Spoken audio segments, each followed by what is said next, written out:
It is 8:14. Welcome back. Have you ever heard the term hangar flying?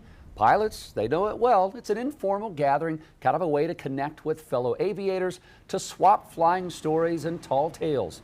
It originated back in the early days of aviation when pilots would gather in aircraft hangars to socialize on those bad weather days. On Monday, an unusual accident brought a whole new meaning to hangar flying. Chief Transportation Correspondent at Pilot Mackay Beeler explains what happened, Mackay. Oh, wow. Well, here's something you don't see every day, kind of eye-popping, a plane crash landing on a hangar roof. Now, according to a report from the Kansas Highway Patrol, the accident happened at New Century Airport in Johnson County, Kansas.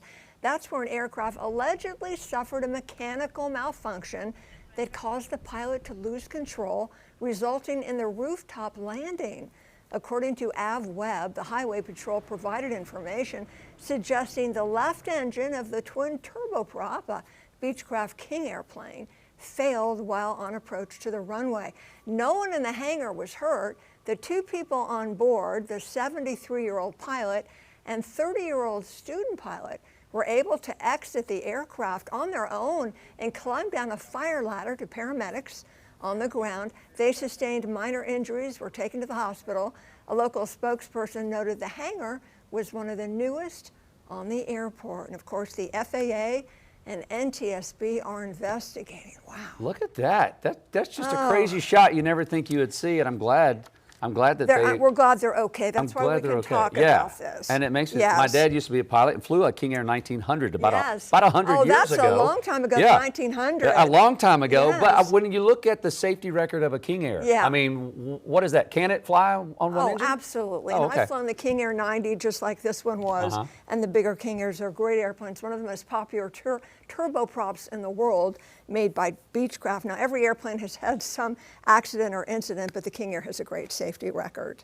Anytime on a flight, whether it's this one or another one, if you've got an instructor and a student and there's a crash, who's responsible? I mean, does it ultimately come down to the instructor if, let's say, the student's the one doing the flying? Yeah, because as instructors, we got to be the ultimate responsibility? Wow. And I'm not sure who was the instructor and who was the, I assume the 73-year-old was the instructor, but I don't know, the 30-year-old may have been. I don't know. But anyway, the FAA is investigating. So here's the deal. You think, well, are they going to be punished? Will there be a fine?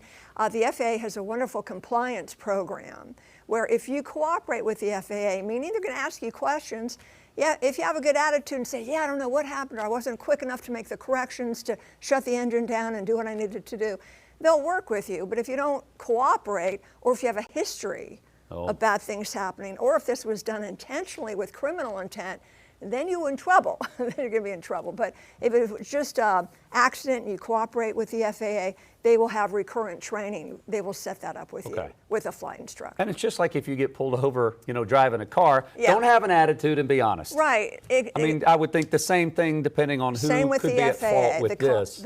But if you have a criminal record and you hate authority, and you don't want to talk to them, well, that's not good. Karma's going to come back to get you if you're like that. So, all right, Mackay, thank you. I'm glad that the two passengers are okay. Queen City News Plus. Just search Queen City News on your smart TV's app store.